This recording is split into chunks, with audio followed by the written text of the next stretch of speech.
നിങ്ങൾക്ക് എല്ലാവർക്കും സുഖമാണെന്ന് ഞാൻ വിശ്വസിക്കുന്നു. നിങ്ങൾ എന്നോട് കാണിക്കുന്ന എല്ലാ സപ്പോർട്ടിനും ഞാൻ പ്രത്യേകം നന്ദി പറഞ്ഞുകൊള്ളുന്നു. നിങ്ങളോടെല്ലാം എനിക്ക് ഒരുപാട് നന്ദിയുണ്ട്, ഒരുപാട് സ്നേഹവും ഒരുപാട് സന്തോഷവും തോന്നുന്നു. ഇന്ന് വരെ എനിക്ക് ലൈക്ക് ചെയ്തിട്ടുള്ളവർക്കും ഷെയർ ചെയ്തിട്ടുള്ളവർക്കും കമൻറ്റ് അയച്ചിട്ടുള്ളവർക്കും സബ്സ്ക്രൈബ് ചെയ്തിട്ടുള്ളവർക്കും എല്ലാവർക്കും പ്രത്യേക നന്ദി ഒരിക്കൽ കൂടി പറയുകയാണ്. ഇനി സബ്സ്ക്രൈബ് ചെയ്യാതെ കാണുന്നവർ ഒന്ന് സബ്സ്ക്രൈബ് ചെയ്യണം. അതിനടുത്തുള്ള ബെല്ലൈക്കൺ കൂടി ക്ലിക്ക് ചെയ്യണം. പലർക്കും നോട്ടിഫിക്കേഷൻ കിട്ടുന്നില്ല എന്ന് പറയുന്നു, അതുകൊണ്ടാണ് ഞാൻ പറഞ്ഞത് ബെല്ലൈക്കൺ ക്ലിക്ക് ചെയ്തിട്ട് അടുത്ത് വരുന്ന ആൾ കൂടി എനേബിൾ ചെയ്യണം. ഇന്നലെ എനിക്ക് വീഡിയോ ഇടാൻ സാധിച്ചില്ല, എങ്കിൽ ഞാൻ ഷോർട്സ് വീഡിയോയിൽ ഇട്ടു. ഷോർട്സ് വീഡിയോയിൽ ഞാൻ ഇന്നലെ അപ്ലോഡ് ചെയ്തിരുന്നു. നിങ്ങളോടൊക്കെ എനിക്ക് നിങ്ങൾ എന്നോട് കാണിക്കുന്ന സഹകരണത്തിന് എല്ലാവരും വീണ്ടും പഴയതുപോലെ സഹകരിച്ച് തുടങ്ങി. എന്നോട് നോട്ടിഫിക്കേഷൻ കിട്ടാൻ വൈകിയത് കൊണ്ടാണ് ആദ്യമൊക്കെ കമൻ്റ് ഇടാൻ പറ്റാത്തത് അവർക്ക്. അപ്പോൾ അതൊന്നും മാറി വീണ്ടും പഴയതുപോലെ എന്നോട് സഹകരിക്കുന്നത് ദൈവത്തോട് പ്രത്യേകം പ്രാർത്ഥിക്കുന്നു. എല്ലാവർക്കും എൻ്റെ പ്രാർത്ഥന എനിക്ക് എപ്പോഴും ഉണ്ടായിരിക്കും. പിന്നെ ഇന്നലെ ഉച്ചയ്ക്ക് പിടിച്ച വീഡിയോ ആണ് അടുത്തിനി ഇടാൻ പോകുന്നത്. ഇപ്പോൾ എന്നോ പറയുന്നത് ഇപ്പോഴും തന്നെയാണ്. ഇന്നലെ ഉച്ച ഊണെല്ലാം കഴിഞ്ഞുകൊണ്ടിരുന്നപ്പോഴാണ് കുറച്ച്, നിങ്ങളുടെ നാട്ടിൽ എന്ത് പറയുന്നതെന്ന് അറിഞ്ഞില്ല, ഞാൻ കാണിച്ചുതരാം. ചിപ്പി എന്നാണ് നമ്മുടെ നാട്ടിലൊക്കെ പറയുന്നത്. അത് ഈ വർഷത്തെ സീസണിൽ ആദ്യമായിട്ട് ഇന്നലെ വാങ്ങിയതാണ്. ചെറുതാണ്, വലുതല്ല. ആദ്യം കിട്ടിയത്. പിന്നെ അതിൻ്റെ ഒരു പണിയൊക്കെ ആയിരുന്നു. വീഡിയോ പിടിച്ചിട്ടുണ്ട്. അത് തന്നെയാണ് ഇനി അങ്ങോട്ട് ഇടുന്നത്. ഇന്ന് എനിക്കാണെങ്കിൽ ഒരു മാരേജ് ഉണ്ട് തിരുവനന്തപുരം ശ്രീവൈകുണ്ഠം കല്യാണ മണ്ഡപത്തിൽ വെച്ച്. പക്ഷേ എനിക്ക് പോകാൻ പറ്റിയില്ല, ചില പ്രശ്നങ്ങൾ, പ്രത്യേക കാരണങ്ങൾ. ഒന്നാമത് രാവിലെ എണീറ്റപ്പോൾ തന്നെ താമസിച്ചു പോയി, സുഖമില്ല. അങ്ങനെ ഇന്നലെ വൈകുന്നേരമാണ് ഞാൻ അവിടെ അവരുടെ വീട്ടിൽ വെച്ചായിരുന്നു ഫംഗ്ഷൻ, പോകാനിരുന്നതാണ്. അപ്പോഴാണ് ഇവിടെ വേറൊരു തടസ്സം. വീട്ടിൽ വെള്ളമില്ല, മോട്ടോർ വർക്ക് ചെയ്യുന്നതല്ല, വർക്ക് ചെയ്യാത്തതല്ല, സ്വിച്ചിൻ്റെ കുഴപ്പമായിരുന്നു. പിന്നീട് അത് ഒരു തുള്ളി വെള്ളമില്ല. മറ്റേ പൈപ്പുണ്ട്, അതിലും വെള്ളമില്ല, ഗവൺമെൻറ്റിൻ്റെ, അതിലും വെള്ളമില്ലായിരുന്നു. വീട് ഇലക്ട്രീഷ്യൻ വന്ന് നമ്മുടെ സ്വിച്ച് ബോർഡ് തുറന്ന് നോക്കിയപ്പോഴാണ് നിറച്ച് ചെതലായിരുന്നു, അതിനകത്ത് മണ്ണ് ആയിരുന്നു. പിന്നീട് അത് ക്ലീൻ ചെയ്തിട്ട് ശരിയാകുന്നില്ല, ഇനി പുതിയത് വാങ്ങിയാൽ മാത്രമേ പറ്റുള്ളൂ. അങ്ങനെ അങ്ങനത്തെ ആ പണി വർക്ക് നടന്നുകൊണ്ടിരുന്നപ്പോഴേക്കും പിന്നെ സന്ധ്യയായി. പിന്നെ അങ്ങനെ ആരും കൂടെ വരാനൊന്നും ഇല്ലായിരുന്നു, അങ്ങനെ പോകാൻ പറ്റിയില്ല. അതിനൊരു വിഷമമുണ്ട്. നമുക്ക് വേണ്ടപ്പെട്ട ഒരു പാർട്ടിയുടെ മാരേജായിരുന്നു. എനിക്ക് ആരെങ്കിലും വന്ന് വിളിച്ചപ്പോൾ ഒരു വിഷമം ഉണ്ടാവും. ഇങ്ങനെ പല തടസ്സം കേട്ടോ. നിങ്ങളെല്ലാവരും സഹകരിക്കുമെന്ന് തന്നെ ഞാൻ വിശ്വസിക്കുന്നു. നോക്കി കിച്ചണിലേക്ക് പോവാം. നമ്മുടെ വിഴിഞ്ഞം കടലിലെ പാറപ്പുറത്ത് നിന്നും കിട്ടിയ ചിപ്പിയാണ്. അതിനെ ഞാൻ പുഴുങ്ങിയിരിക്കുകയാണ് കേട്ടോ. ഇതിനെ പുഴുങ്ങി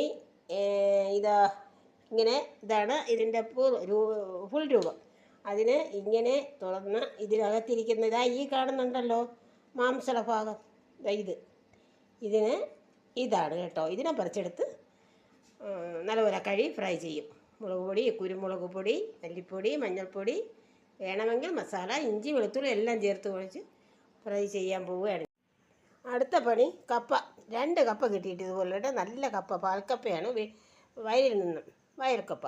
അതിൽ 1 കപ്പയുടെ പകുതി ഇത്ര മാത്രം എടുത്ത് ഞാൻ പുഴുങ്ങാൻ പോവുകയാണ്. അത് മാത്രം മതിയാവും. അല്ല, ഞാൻ അരിഞ്ഞ് പുഴുങ്ങട്ടെ. 1 കപ്പയുടെ പകുതി എടുത്ത് ഞാൻ അതിൻ്റെ തോടെല്ലാം കളഞ്ഞ് മുറിച്ച് വെച്ചിരിക്കുകയാണ്. ഇതിനെ നല്ലപോലെ കഴുകി തിളച്ച വെള്ളത്തിലിട്ട്, ആ വെള്ളത്തിൽ തന്നെ ഞാൻ 1 തുള്ളി മഞ്ഞൾപ്പൊടി, ആവശ്യത്തിന് ഉപ്പും ചേർത്ത് തിളപ്പിച്ച് വെന്തതിന് ശേഷം വെള്ളത്തിൽ നിന്ന് അരച്ച് വരുമെന്ന് തേങ്ങായും ചെരിയെടുത്ത് കഴിക്കാം. പിന്നെ ബാക്കി ഒന്നും വരിക്കണം. ഇതിന് എന്നാണോ എന്തോ ഞാൻ കൈ കൊണ്ട് തൊടുന്നത്. അയ്യോ, പിന്നെ ഈ സെക്ഷനിലേക്കൊന്നും ഞാൻ കിടക്കുന്നേ ഇല്ല, കഴിയില്ല കേട്ടോ. ഇതിൽ നിന്ന് ഞാൻ എല്ലാം എടുത്തില്ല, കുറച്ച് ചിപ്പി മാത്രം എടുത്ത് അതിൻ്റെ തോട് മാറ്റി കിട്ടിയതാണ്. ഇത്രയും കിട്ടിയിട്ടുണ്ട് കേട്ടോ. ഇതിൻ്റെ ഫ്രൈ ചെയ്യുന്നതിന് വേണ്ടിയിട്ട് ഞാൻ മുളക് പൊടി, മല്ലിപ്പൊടി, കുരുമുളക് പൊടി, മസാലപ്പൊടി, ഇഞ്ചി, വെളുത്തുള്ളി ഇതെല്ലാം ചേർത്ത് മിക്സ് ചെയ്ത് കുറച്ച് സമയം വച്ചേക്കും. അങ്ങനെ വച്ചേക്കാൻ പോവുകയാണ് കേട്ടോ.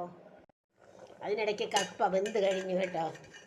അതിനെ ഇനി വെള്ളമില്ലാതെ വാർത്തെടുത്തിട്ട് കുറച്ച് തേങ്ങ കൂടെ മിക്സ് ചെയ്തെടുക്കാം. കപ്പ കണ്ടോ ഞാൻ പാകമാക്കി വെച്ചിരിക്കുന്നത്. ഇച്ചിരി തേങ്ങ മാത്രമേ ചേർത്തുള്ളൂ, കാരണം എനിക്ക് ചെരുകാൻ വയ്യാത്തത് കൊണ്ട്. നിങ്ങൾക്ക് ചേർക്കുമ്പോൾ കൂടുതൽ തേങ്ങ ചേർക്കണം കേട്ടോ, എന്നാലേ ടേസ്റ്റ് കിട്ടത്തുള്ളൂ കേട്ടോ. ചെരുകാൻ വയ്യാത്തത് ഞാൻ വളരെ അല്പം മാത്രം ഞാൻ എടുത്ത് ചിപ്പിയെ ഞാനിതാ ഫ്രൈ ചെയ്യാൻ വേണ്ടി പുരട്ടി വെച്ചിട്ടുണ്ട്. അതും കൂടെ ഫ്രൈ ചെയ്ത് കഴിഞ്ഞാൽ ഇന്നത്തെ പണി തീർക്കും. പിന്നെ ഒരു വലിയ പണി എനിക്ക് ഇരിപ്പുണ്ട്. ഇതെല്ലാം തോടിനകത്ത് ഇരിക്കുന്നവരെല്ലാം പുറത്ത് കൊണ്ടുവരണം. അതിന്ന് ചെയ്യില്ല, പുറത്ത് കൊണ്ടുവന്നിട്ട് അതിനെ ഫ്രിഡ്ജിൽ വെച്ചിട്ട് നാളെ കുക്ക് ചെയ്യും.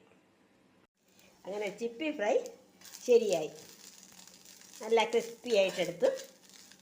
നല്ല ടേസ്റ്റാണ്, നല്ല കോമ്പിനേഷനാണ് ഈ കപ്പയും ചിപ്പിയും. ഒരു കഷ്ണം കാണിച്ചു തരാം. ഇതും ഒരു ചിപ്പിയും കൂടി എടുക്കാം. നല്ല ചൂടാണ്.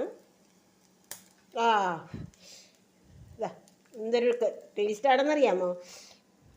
ഞാനൊന്ന് കഴിച്ച് നോക്കട്ടെ. ഉദ്ഘാടനം ഞാനാണ്.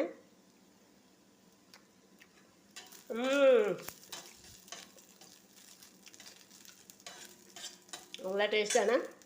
ഇത്രയേ ഉള്ളൂ എൻ്റെ വീഡിയോ, കപ്പയും ചിപ്പിയും.